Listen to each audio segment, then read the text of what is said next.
Shabbat Shalom, L'chaim, L'chaim. This week's Torah portion is Chayei Sarah. It begins with stating the death of Sarah Imenu, that she died at 127 years old. It then goes on to talk about Avraham sending Eliezer to go and find a shidduch for Yitzchak, for his son, and that whole chronicle, meeting Betuel and Lavan. And then it goes on to speak about eventually, Avraham buying Machpelah, and the death of Avraham and the death of Ishmael is towards the end of the parsha. What I wanted to focus on is something that I was really experiencing this week and trying to rectify with what's going on in the Torah, which was this sense of loss, meaning, being personal here. When I was growing up, I was a great runner, and I really had aspirations to become a great runner and to run in the Olympics and whatnot. And slowly, that was taken away from me, whether it was through actions I had done, or injuries. Eventually, it was taken from me. And even now that I'm happy that it put me on the right path, it made me more firm, made me more observant, and sent me to yeshiva eventually.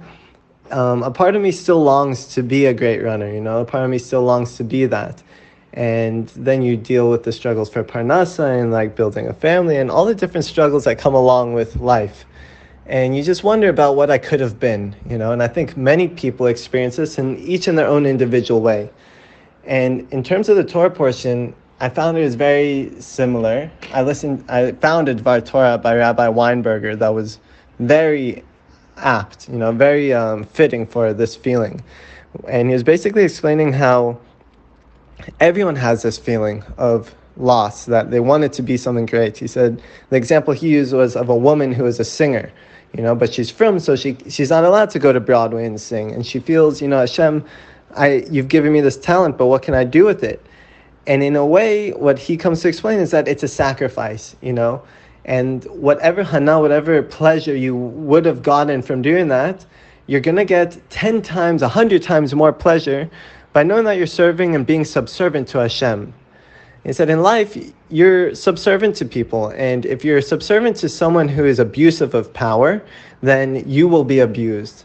But when you're subservient to HaShem, you'll never be abused. You'll only get greater and greater pleasures out of life. And that's what I felt, in this week's Torah portion, we lose Sarah Imenu, we lose Avram, and we even lose Ishmael. And the Rashi says that the word they use is only for tzaddikim, implying that Ishmael did tshuva before his death. And so we lose these great luminaries of a generation, and there's a lot of loss feeling, what would we have been if we still had them around? And what could I have been if I still had all these pleasures in life? And what he goes to say is we have to be like Yitzchak, who goes out into the field and prays.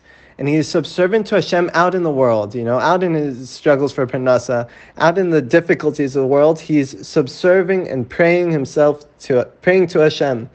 And when he turns around, there's the greatest pleasure he could have ever seen in his whole life. His shidduch, his soulmate, Rachel.